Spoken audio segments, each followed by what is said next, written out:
Joining us now for World Brief and to review some of the headlines of today's newspapers from around the world is Adefemi Akinsanya. Good morning, Adefemi.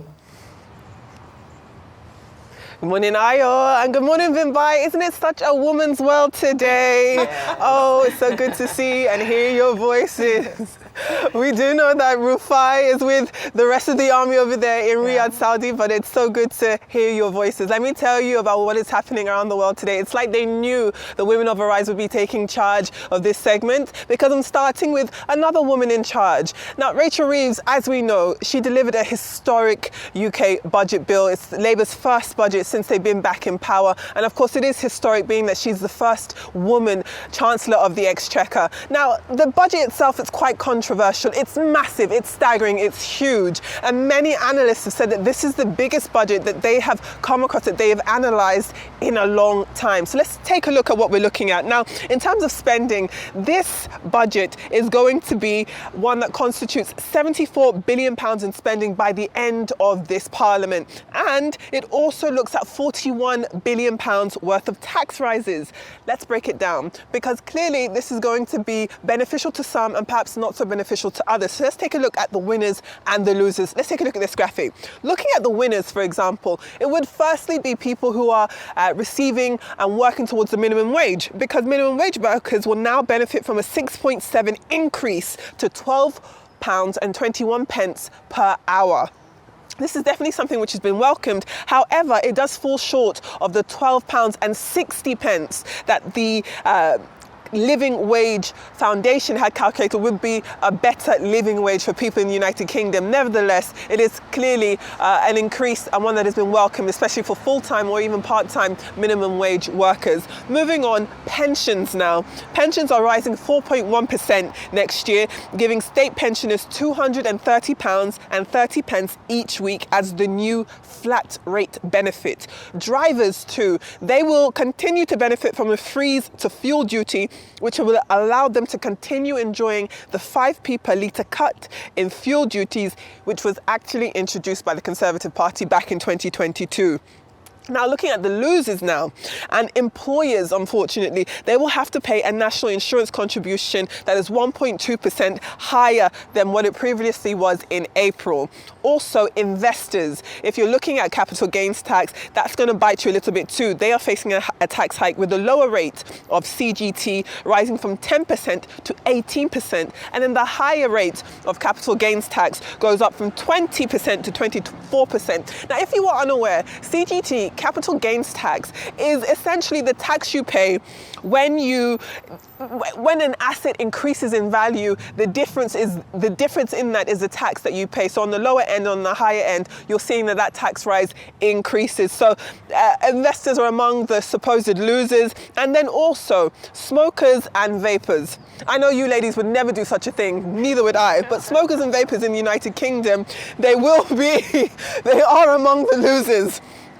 Because hand-rolling tobacco will increase by 10%, and a flat rate levy will also be imposed on all vaping liquids from October 2026. No one should be surprised about that, because they've spoken extensively about how they're trying to get people away from vaping, especially younger members of the United Kingdom. Now, British newspapers, just to bring in some British newspapers before we go into them in depth, they have been also looking at this story. Now, if you take a look at the front page of the Daily Telegraph, they have referred to, especially since today is Halloween, they've referred to the budget as being the nightmare on Downing Street. And then the Daily Express, if we take a look at the front page of the Daily Express, have called it the Halloween horror show. And I really think that everybody should get off Rachel Reeves' back. I beg, she's trying her best. She is. So let's see what is happening there. Staying with UK politics though, you'll all be aware that Rishi Sunak is coming to the end of his term as leader of the Conservative Party. The former Prime Minister, of course, and he was in the Commons yesterday for PMQs. And despite the fact that he was very vocal about how he didn't like this budget, how it was exactly what he had said was going to happen when he was still campaigning to stay in office, he did actually talk about the end of his term, and he had a very soft and poignant message. Let's take a listen to what Rishi Sunak had to say. Tomorrow is Diwali, and I became leader of my party during Diwali, and I now stand down during that same festival. So I'm proud to have been the first British Asian Prime Minister, but I was even prouder that it was not that big a deal. And that speaks volumes about the values of the British people, of our country, and of this Parliament. So will the Prime Minister join me in applauding the kindness, decency and tolerance that has always been the British way? Yes, and I meant what I said when I said that we were all proud to see him standing there as Prime Minister representing our diverse country. We were all proud. The United Kingdom has definitely had its struggles when it comes to race relations, so it's definitely quite a heartwarming thing to see an outgoing Prime Minister, outgoing leader of the Conservative Party of colour talk about how he appreciated that his race wasn't that much of a big deal. But we also know that race is a big deal in the United Kingdom, and it will be interesting to see just how progressive, since they were lauding it in the Commons yesterday, it will be interesting to see how progressive the United Kingdom is. On Saturday, we will find out who will replace Rishi Sunak at the helm of the Conservative Party, whether or not it will be Kemi Badenoch, who is, of course, a woman, a black woman, a woman of Nigerian descent, or whether it will be Mr. Jeffries. We'll see who the party chooses, who will be voted for, but definitely we'll be keeping our eyes on that. Now, staying in Europe, if we move over to Spain now, we know that Spain has been struggling with very, very intense flooding, very heavy rain downpours in the eastern parts of Spain. Valencia and other parts of the country too have been battling huge flooding, which has left more than 95 people dead, close to 100 people dead, and dozens missing. The King of Spain the president rather, Pedro Sanchez, he has declared 3 days of mourning, which just underscores the severity of the situation and, of course, the importance of climate change rearing its ugly head once again in the world. Moving on now to the African continent and coming back to Nigeria, we're all aware of Chidinma Adetshina, who has been stripped now of her South African identity cards and documents. This is a situation that had been going back and forth. We do remember that she was initially billed to represent South Africa in a beauty pageant. Unfortunately, that wasn't something that was going to materialize positively, because then there were comments about her not being a true South African, her mother having Mozambican as an ancestry, her father having Nigerian ancestry, and then also conversations about whether or not her mother had entered South Africa with fake documents. She then, of course, as we know, came over to Nigeria, represented Nigeria, and then went on to win the competition. But this is a situation that now kind of reignites conversations about xenophobia and the strained relations between some South Africans and some Nigerians, especially with the Department of Homeland Security in South Africa making this decision to strip her of her identity documents. Vimbai, love to hear your thoughts. All right, thank you so much for that, Adefemi. Let me begin very quickly in South Africa with this case of Chidinma Adetshina. And I just want to lay out some of the facts. So the fact that it was proven by the Department of Home Affairs that her mother, both her mother and father, did indeed come into South Africa illegally and obtained fraudulent documents. So what they have been doing is they have been living off of stolen identities. So that means that there's another lady and another gentleman somewhere in South Africa who've been unable to access public goods, unable to register for various things, social services and all that, because they can't get their identity numbers. Their identity numbers are being used fraudulently by this couple. Now, while Chidinma herself is said to have been born in South Africa during a time when it was legal to become a citizen by birth, the case around it, however, was around the fact that,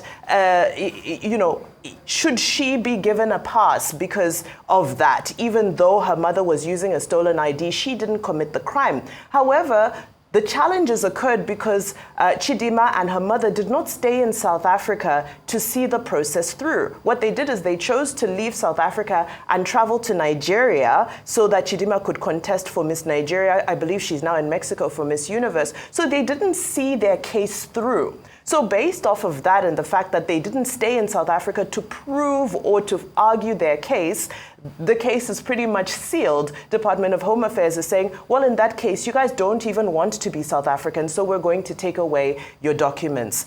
So, that's that. The sentiment around it, there's a lot we can unpack. But those are the facts around it. Now, very quickly, to the United Kingdom and this, historic budget, which kind of takes us back to the 1960s, right? When Labour was all about the people and all about, making sure that the average citizen is taken care of. Will it be able to achieve that? I mean, the debate is out there, right? I think the biggest game changer in that budget is the national insurance contributions, which is set to be able to raise £25 billion. Now, if this is done, where's this money going to go? It's going to go into healthcare, the NHS. Everybody is looking for the NHS to be revamped. It's going to go into school. So the question is, are Brits going to feel okay with this huge public spend if they can see the access to public resources? So that's that. However, of course, businesses are already complaining because they're feeling that, well, if they're going to have to pay this 1.2% for the national insurance contribution, it's either they're going to employ less people or they're going to take it out on their workers, right? And that might be deducted from wages. So we'll still see how this is going to be implemented. Ayo, please go ahead. It looks like we've got some time to play with, so I'd love to hear your thoughts on the World Brief before we look at the papers. All right, thank you very much. Let me start with Rishi Sunak. So Rishi Sunak, in that speech you played, and thanks for doing that, because he's bowing out as leader of the Conservatives, and this weekend they'd have a new face as leader. I want to praise the short time he's had in active politics, in British politics, and how much strides was able to make in that time. Only 9 years in the game, having taken over from William Hague in North Yorkshire in 2015. And then from there, he became a junior minister and then became the leader of the Conservative Party. And even though for a very short time, became the Prime Minister of Great Britain. It wasn't the best of times, and he also goes down in history, unfortunately, as the leader to have lost them some of the highest seats in recent times. 251 Conservative seats were lost.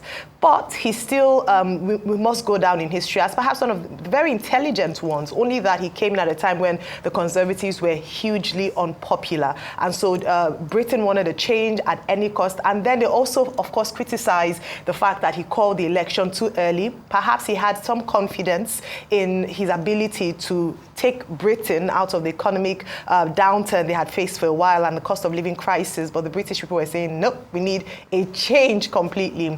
But kudos to him, the first Indian Hindu Prime Minister in Great Britain will go down in history. And let's see what he'll do. He's still quite young, 44 years, so he still has a lot of time ahead of him. Maybe he'll go back into private business or perhaps even pursue more political interests in the background. So that's on that. He's, of course, criticized the budget by Rachel Reeves. It's been said to be, like you said, Vimbai, in many years, it's moved away and departed from what we've seen in recent times. The first Labour budget in, I think, about 9-10 years, and what they've concentrated on, Labour is very big on the NHS, and so they looked at increasing government spending. But in order to fund that, there are lots of controversial new introductions to the budget, one of which is the increase in minimum wage. Now, whilst, of course, the working class would praise that and would applaud that, some small business owners are saying that it's going to cost their business. And so they might have to then raise up prices, which is currently a challenge at the moment in the United Kingdom in order to fund that. The same with the employers, like, had already been mentioned, that the NI and pushing up employers' contribution to NI might very well also impact how they employ people or how much wage. So at the end of the day, the people still pay for it, even though they say that they are not, the working class wouldn't have to pay for it. But it will still be debated on the floor of the House, and let's see, they'll vote to keep everything or take out some things on the budget.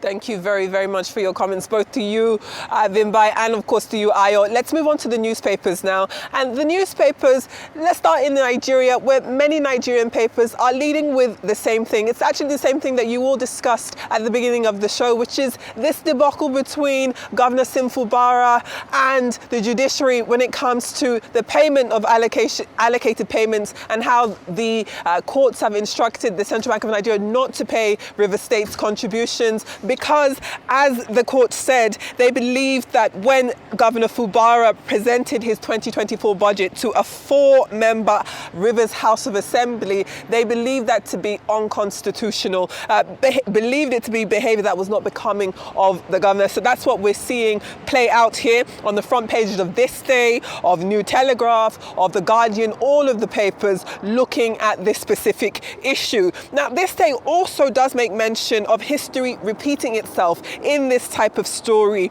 especially as President Obasanjo did to Lagos what we're really seeing happening in Rivers under President Tinubu. So very interesting comparisons being made there. The New Telegraph also reports on the House of Representatives passing a tertiary institution sexual harassment bill, which proposes a 14-year jail term for offenders and 5 years for any complicit leaders or heads of institutions. I can imagine that many people would welcome a bill like this becoming a law to protect students, protect their grades, and protect the sanctity of higher education without women or boys or anybody having to be worried about sexual harassment in the educational space. Moving on to The Guardian, and The Guardian also has news on the appointment, as you all mentioned, of Olufemi Oluyede as the acting chief of army staff while Taoreed Lagbaja undergoes treatment. We all extend our well wishes to him, wishing him a very safe and swift recovery. Now, if we look at both the pages of Punch and the Daily Trust, they both report on oil and how Dangote and oil marketers are in another dispute over, of course, the sales of petrol, the reserves there at the refinery, the Dangote refinery that is. And this is all happening as Nigerians continue to lament and demand a reduction in the price of fuel. Now, if we look at the Punch specifically now, the Punch's picture headline illustrates the arrest of some 1,246 arms dealers and kidnappers who have been arrested, and also more than 3,000 rounds of ammunition which has been recovered in the month of October so far alone. So you can imagine that security is clearly a huge issue in the country. And funnily enough, if we look at, we'll take the Daily Independent. The Daily Independent, firstly, it says that 1 week after a helicopter crash in the Atlantic Ocean by Rivers State, the black boxes and other debris is yet to be recovered. However, it is worth noting that on Wednesday, the Nigerian Safety Investigation Bureau did release a statement confirming that 5 of the 8 bodies have been recovered. So there is some progress coming on there, despite the fact that not all of the debris or substantial debris like black boxes is yet to be discovered. And then lastly, which links back to the story on the Punch, if we take a look at the Daily Nation of Kenya this morning, it leads with a headline asking what the UK and the US want from William Ruto. And clearly, what they want is greater security. Now, the UK has threatened to withdraw funding for major products to Kenya if abductions continue how they are, and the US, amongst, of course, more collaboration and more investment in Kenya under the guise of higher and greater security, it also wants another military base in the country. Those are the stories on newspapers. I'd love to hear your thoughts. All right, thank you very much, Adefemi. Of course, what's dominated the headlines this morning in terms of the newspaper headlines is what's happening in Rivers State. Rivers State, at some point we're saying 1 week, one trouble. And now, the number of things there, of course, people have compared this to the President Olusegun Obasanjo tenure, and how at the time when he and the Lagos State Governor, who is currently the president, didn't quite see eye to eye, he had wanted to use the power of resources to stop the Lagos State government. But President Tinubu at the time, who was governor, took him to court, and the Chief Justice of Nigeria at the time, Justice Uwais, had ruled in the favor of Lagos State, saying that it was unconstitutional. It will be interesting to see what the difference in these matters are. Yes, in the ruling, Justice Abdul Malik had said that it was unconstitutional because they had only 4 members of the State House of Assembly, and so they had been spending money without due process being followed. That had been in contention for a long time now. But away from the details, what a lot of people are saying is that the president himself, during the End Bad Governance protest, had said in many statements that if you don't like the present administration, wait for the next election cycle to make your choice known or to make your grievances known, and not on constitutional methods. And that's the same thing I'm going to say as well. Let Rivers State be. Let Governor Sim Fubara be.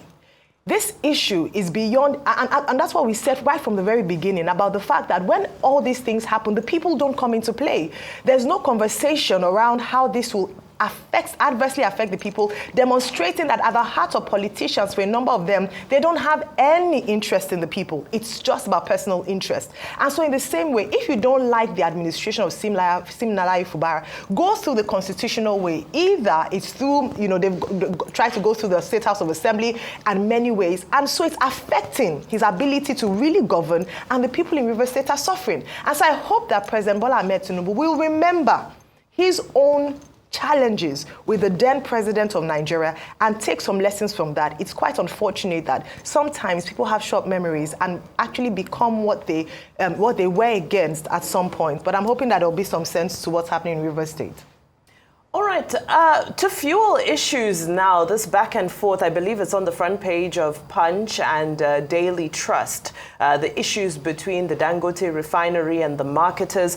Is confusion. It's just confusion. You remember yesterday in our analysis, we had said that something somewhere is not quite right, and it's possible that there is a shortage of the truth somewhere in the conversation. So, of course, the marketers have now responded to Dangote's statement when he said he has about 500 million liters in storage, and, they're not coming to take it. Well, Ipman has spoken. I believe one of the other organizations that represents the marketers have also spoken, and they said, well, we've come and our trucks were not allowed to load when our trucks came, some of the marketers are saying. Some of the marketers are saying that the refinery only gives priority to those marketers, that have import licenses. And they're saying, how is it possible that people with import licenses are able to lift from the refinery, but if you don't, then you're at the back of the queue and you're unable to access the product? There are some who are saying that in 4 days they were unable, their trucks were parked at the refinery for 4 days, and in those 4 days they were unable to offload load any product. And that particular report, I believe, was even questioning whether the refinery has 500 million liters in storage, because they're saying that, well, if this fuel is there, then why are you not giving it to us? So the back and forth continues, and it's very unfortunate. I know one of the other organizations as well, and I need to confirm, it wasn't Ipman, but it was one of the other organizations that represents the marketers, was saying that, well, they've been reaching out to the refinery since 2022 to try and have meetings with them to find out how they can come up with a working relationship and a business relationship. And they say that to date, their responses have not been, their requests have not been fruitful, and that they're still waiting to have a meeting with the refinery. So again, more statements. It seems the more information we have, the more confusion we have about the relationship between the Dangote refinery and the marketers. So I do hope that the NMDPRA, I believe, which is, for the regulated downstream sector, will be able to come in and resolve all of these issues and ensure that the fuel can get out to the people. Adefemi, thank you so much. Reporting from London, we've got Rufai and Riyadh. Today is a very international day. Thank you so much for your brilliant international news and newspaper reviews.